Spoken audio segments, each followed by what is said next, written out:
Hi hello welcome back. നമ്മളിന്ന് കോൺസ്റ്റിറ്റ്യൂഷൻ്റെ ഒരു background തുടങ്ങി വെക്കുകയാണ്. ഒരുപാടുണ്ട്, അപ്പോൾ ചെറിയൊരു ഭാഗം ഇന്ന് സ്റ്റാർട്ട് ചെയ്ത് വെക്കുകയാണ്. അപ്പോൾ കോൺസ്റ്റിറ്റ്യൂഷൻ എന്ന് പറഞ്ഞാൽ എല്ലാവർക്കും അറിയാം, ഒരു രാജ്യത്തിൻ്റെ പരമോന്നത നിയമമാണ്, അടിസ്ഥാന നിയമ സംഹിതയാണ് എന്നുള്ളതൊക്കെ അല്ലേ. രാജ്യം എന്ന് പറഞ്ഞാൽ എന്താ? അതൊരു ടെറിട്ടറി, ഒരു ഡൊമസ്റ്റിക് ആയിട്ടുള്ള ടെറിട്ടറി, ഒരു ബോർഡർ മാത്രമാണോ? അല്ല, അതിൽ ജനങ്ങൾ, അതിൻ്റെ പൗരന്മാരുണ്ട് അല്ലേ രാജ്യത്തിൻ്റെ. അപ്പോൾ അതിൻ്റെ സ്റ്റേറ്റും പൗരന്മാരും എങ്ങനെ പ്രവർത്തിക്കണം, പിന്നെ അവർ തമ്മിലുള്ള ബന്ധം എങ്ങനെയാണ്, ഒരു സ്റ്റേറ്റിലെ ഗവൺമെൻറ് എന്തൊക്കെയാണ്, ഭരണകൂടത്തിൻ്റെ ഘടന എന്തൊക്കെയാണ്, പിന്നെ പൗരന്മാർക്ക് എന്തൊക്കെ അവകാശങ്ങളുണ്ട്, എന്തൊക്കെ കടമകൾ പൗരന്മാർ രാജ്യത്തോട് ചെയ്യേണ്ടതുണ്ട്, അങ്ങനെ തുടങ്ങിയ വിവിധങ്ങളായ പരമപ്രധാനങ്ങളായ കുറേ കാര്യങ്ങൾ എഴുതി വച്ചിട്ടുള്ള ഒരു അടിസ്ഥാനപരമായ രേഖയാണ് എന്ത്? ഭരണഘടന എന്നതുകൊണ്ട് പറയുന്നത്. ഭരണഘടന എഴുതിയിരിക്കുന്നത് എങ്ങനെയാണ്? അതിനെ വിവിധ ഭാഗങ്ങളാക്കി തിരിച്ചുകൊണ്ട് ഓരോ ഭാഗങ്ങളിലും അനുച്ഛേദങ്ങൾ അഥവാ ആർട്ടിക്കിളുകൾ ഉൾക്കൊള്ളിച്ചുകൊണ്ടാണ് ഭരണഘടന എഴുതിയിട്ടുള്ളത്, തയ്യാറാക്കിയത്. ഈ ഓരോ അനുച്ഛേദങ്ങളിലുമാണ് നമ്മളിപ്പോൾ പറഞ്ഞ അവകാശങ്ങൾ, കടമകൾ, നിയന്ത്രണങ്ങൾ, അധികാരങ്ങൾ ഇതൊക്കെ എഴുതി ചേർത്തിട്ടുള്ളത്. ഉദാഹരണം പറയുകയാണെങ്കിൽ പാർട്ട് 3 എന്ന് പറയുന്ന ഒരു ഭാഗം 3 ഉൾക്കൊള്ളിച്ച അനുച്ഛേദങ്ങൾ എത്രത്തോളമാണ്? ആർട്ടിക്കിൾ 12 മുതൽ 35 വരെ പാർട്ട് 3 ഉൾക്കൊള്ളിച്ചിട്ടുണ്ട്.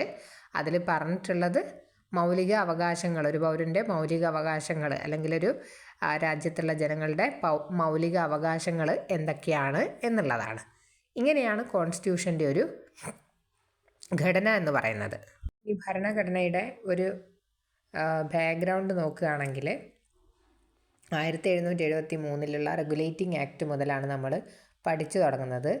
എങ്കിലും നമ്മൾ ഈസ്റ്റ് ഇന്ത്യ കമ്പനി ഫോം ചെയ്ത് മുതൽ വെറുതെ ഒന്ന് ഓടിച്ച് നോക്കാം എന്തൊക്കെയാണ് ഇതിൻ്റെ ബാക്ക്ഗ്രൗണ്ടിൽ നടന്ന കഥകൾ എന്നുള്ളത്.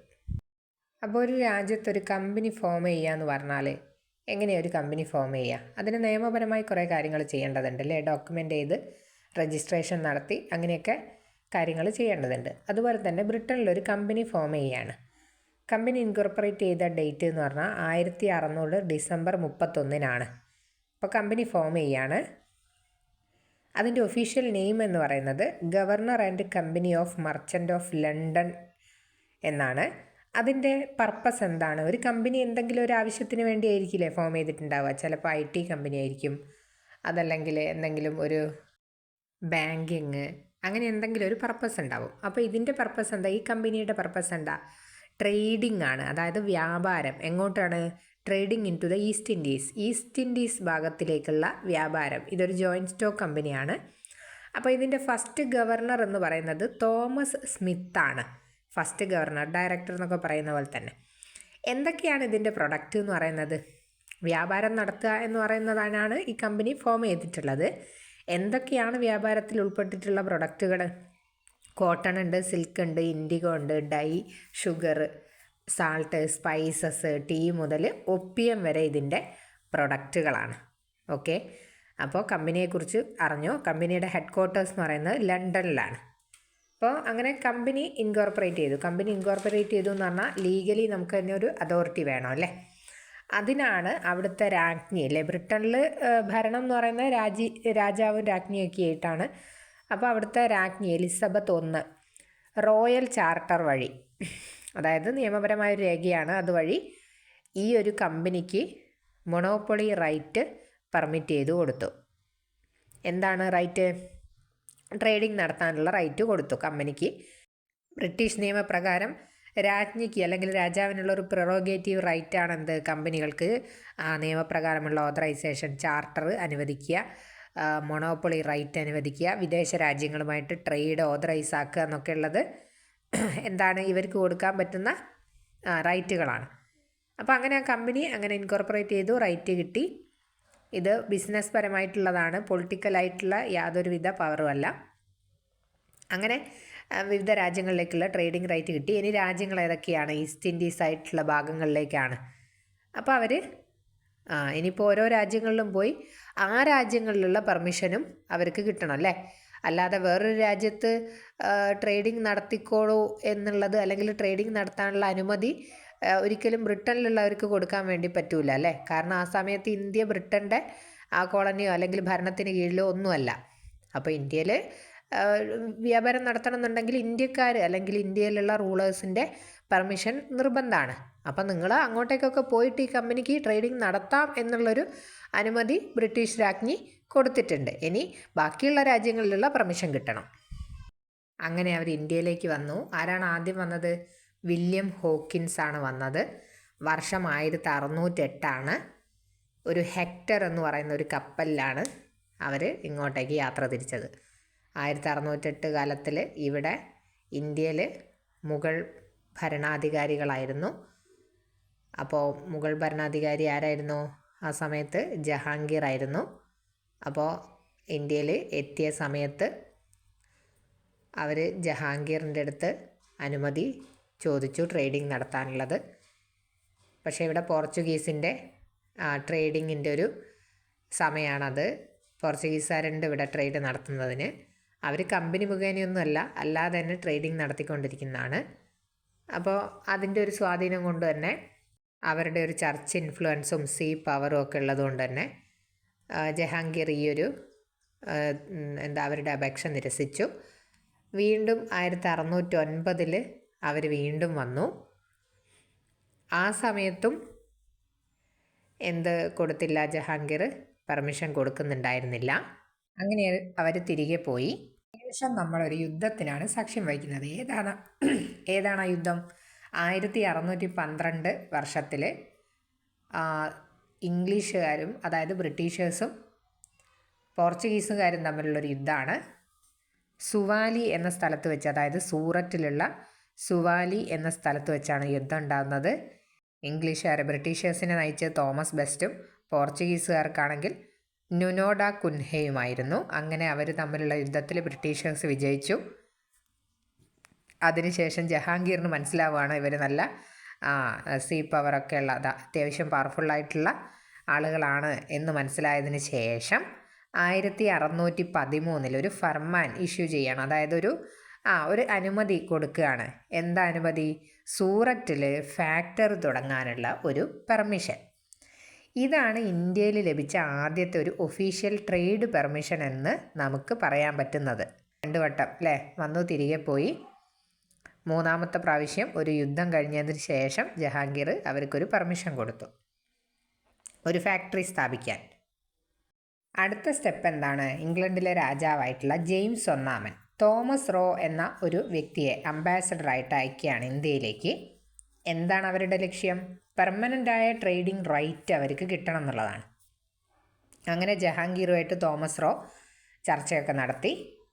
അതിനുശേഷം ഒരു ട്രേഡിനുള്ള അനുമതി കിട്ടി. 1618 എന്താണത്? സൂററ്റ്, ഗുജറാത്ത്, ബംഗാൾ തുടങ്ങിയ ആ ഒരു മുഗൾ ഒരു ഭരണമുള്ള എല്ലാ ഭാഗങ്ങളിലും എന്താണ്? ട്രേഡിനുള്ള അനുമതി ലഭിച്ചും കൊണ്ടാണ് അവർ തിരികെ പോകുന്നത്. അപ്പോൾ 1618 ഈ ഫർമാൻ തന്നെയാണിത്. എന്ന് വെച്ചാൽ മുഗൾ എംപററിൽ നിന്നും കിട്ടിയ ഒരു റോയൽ ഡിക്രി. ഇത്രയും പ്രദേശങ്ങളിൽ ട്രേഡിംഗ് റൈറ്റ് കിട്ടിയതോടുകൂടി ഒരു പോർച്ചുഗീസിൻ്റെ സ്വാധീനമൊക്കെ നശിച്ചു, തകർന്നുപോയി. ഇവർ കമ്പനി കുറച്ചും കൂടെ സ്ട്രോങ്ങർ ആയില്ലേ. ശേഷം നമുക്ക് ബ്രിട്ടനിലെ ഇന്ത്യയിലെ സ്ഥിതി ഒരേ സമയം നോക്കുകയാണെങ്കിൽ ഇവിടെ ഇന്ത്യയിൽ മുഗൾ സാമ്രാജ്യം ഭരിക്കുന്നത് 1658 to 707 വരെ ഔറംഗസീബാണ് മുഗൾ രാജാവ് എന്ന് പറയുന്നത്. അതേസമയം 1661 എന്നൊരു വർഷത്തിൽ രാജാവായിട്ടുള്ള ചാൾസ് 2 ബ്രിട്ടനിലെ രാജാവായ ചാൾസ് 2 ഒരു ചാർട്ടറിലൂടെ ഈസ്റ്റ് ഇന്ത്യ കമ്പനിക്ക് കുറച്ച് അധികാരങ്ങൾ കൂടെ നൽകുന്നുണ്ട്. എന്താണ്? Make war and conclude in peace. അതായത് ട്രേഡിന് വേണ്ടി യുദ്ധം നടത്താനും പീസിൽ കൺക്ലൂഡ് ചെയ്യാനും ഒക്കെയുള്ള ഒരു റൈറ്റ് കൊടുത്തു. ഫോർട്ട് പണിയാനുള്ള റൈറ്റ് കൊടുത്തു, ആംഡ് ഫോഴ്സ് മെയിൻറ്റെയിൻ ചെയ്യാൻ വേണ്ടി.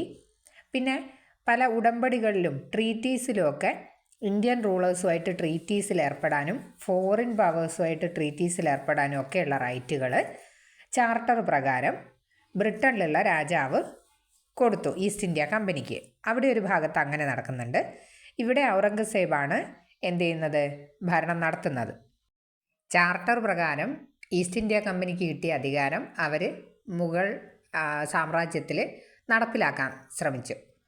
അപ്പോൾ അങ്ങനെയായ സമയത്ത് എന്തായി, അവിടെ ഒരു യുദ്ധം നടന്നു.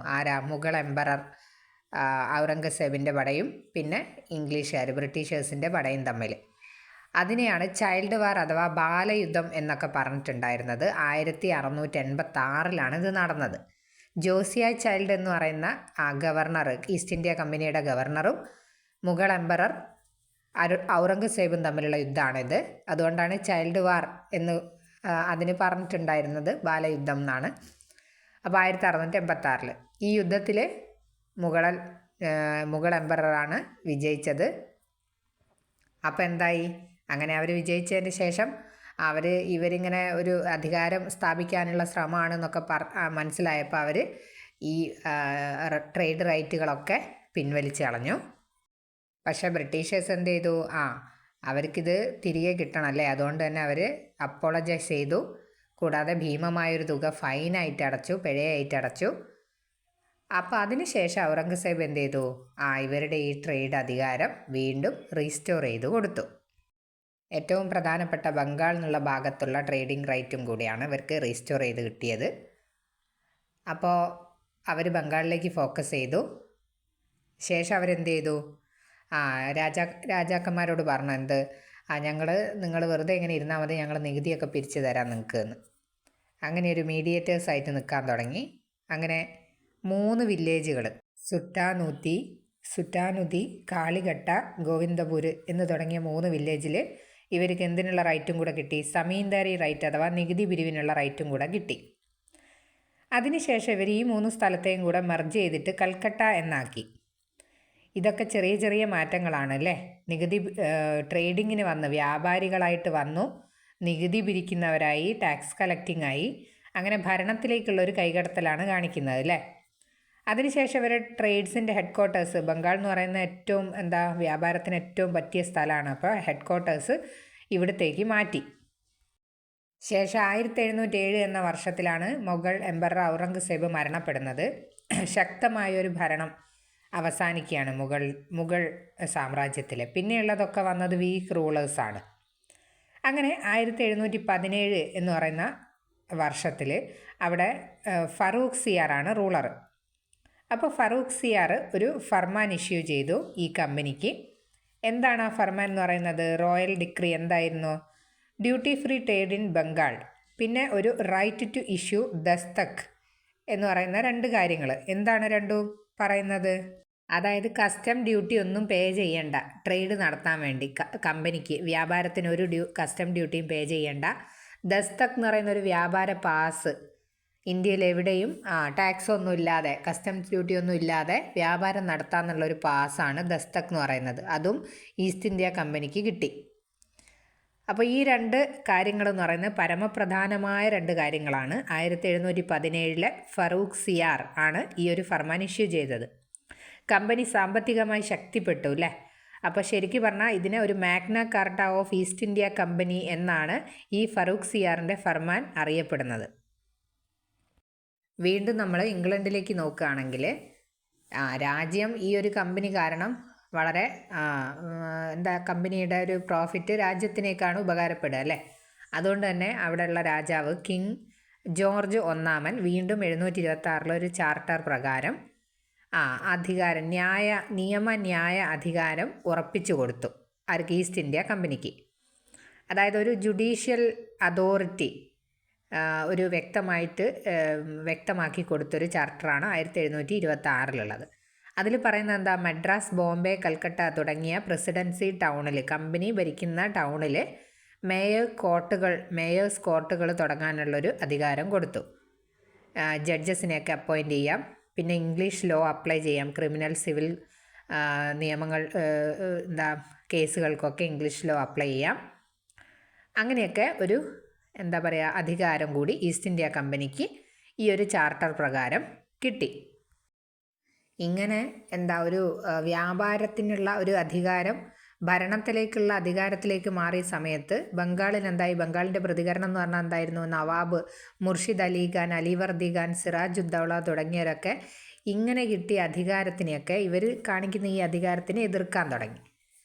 അങ്ങനെയാണ് നമ്മൾ ചരിത്രത്തിൽ നമ്മൾ പഠിച്ച പ്ലാസി യുദ്ധത്തിലേക്കും ബക്സാർ യുദ്ധത്തിലേക്കും ഒക്കെ വഴിതെളിച്ചത്.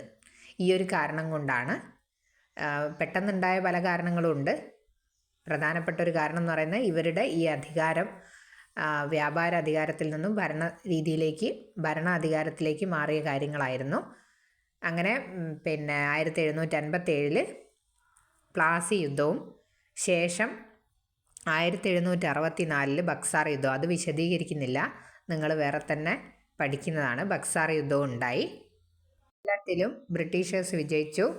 വ്യാപാരികളായി വന്നു, നികുതി പിരിവുകാരായി, പിന്നെ അധികാരികളായി മാറി ഇവർ. അങ്ങനെ ഇപ്പോൾ നമുക്കറിയാം അധികാരം കൈ കിട്ടിക്കഴിഞ്ഞാൽ എന്തൊക്കെ മാറ്റങ്ങൾ ഉണ്ടാവും ഒരാൾക്ക് അല്ലെങ്കിൽ ഒരു സ്ഥാപനത്തിന് എന്നുള്ളതല്ലേ. ഒരുപാട് കൂടുതൽ അധികാരം, അബ്സല്യൂട്ട് ഒരു റൈറ്റ് കിട്ടുക എന്ന് പറഞ്ഞാൽ, അല്ലെങ്കിൽ പവർ കിട്ടുക എന്ന് പറഞ്ഞാൽ എല്ലാം ഒരു നാശത്തിലേക്കേ പോവുള്ളൂ അല്ലേ. അതുപോലെ തന്നെ ഈസ്റ്റ് ഇന്ത്യ കമ്പനിയുടെ ഈ ഒരു പവർ എന്ന് പറയുന്നത് എന്തായി, വളരെ മോശപ്പെട്ടൊരു ഭരണത്തിലേക്ക് എത്തി, അഴിമതിയായി. അങ്ങനെ കമ്പനീൻ്റെ ഒഫീഷ്യൽസിൻ്റെ കയ്യിലൊക്കെ ഒരുപാട് പൈസ കുമിഞ്ഞു കൂടാൻ തുടങ്ങിയില്ലേ. അവർ പ്രൈവറ്റായിട്ട് പൈസ സമ്പാദിക്കാൻ തുടങ്ങി. അപ്പോൾ കമ്പനി അല്ലെങ്കിൽ ഒരു രാജ്യം എന്നുള്ള രീതിയിലേക്കൊക്കെ മാറി. അപ്പോൾ അതിൻ്റെ ശേഷം എന്തായി, ഉത്തരവാദിത്തം ഇല്ലായ്മ സ്വാഭാവികമായിട്ടും വരുന്ന കാര്യമാണ് അല്ലേ. അഴിമതി, കറപ്ഷൻ, പിന്നെ ഇറസ്പോൺസിബിളായി എല്ലാ കാര്യത്തിലും. അപ്പോൾ ബ്രിട്ടനിൽ നിന്ന് നോക്കുന്നവരെന്താ ഇവിടെ സംഭവിക്കുന്നത്, മില്യൺസ് ഓഫ് പീപ്പിളിനെ ഒരു പ്രോപ്പർ കൺട്രോളും ഇല്ലാതെ ഒരു കമ്പനി ഇങ്ങനെ ഭരിച്ചുകൊണ്ടിരിക്കുകയാണ് അല്ലേ. അവിടെ ഫുള്ള് നിരുത്തരവാദിത്തപരമായിട്ടുള്ള രീതി കൊണ്ട് എന്താവാണ്, കമ്പനി പേഴ്സണൽസായിട്ട് മാത്രം എടുത്തുകൊണ്ട് അത് നശിക്കാൻ തുടങ്ങി. 1770 അതിനിടയ്ക്ക് ബംഗാൾ ക്ഷാമം അല്ലേ, അത്രയും മോശപ്പെട്ട അവസ്ഥയായിപ്പോയി ബംഗാളിൽ.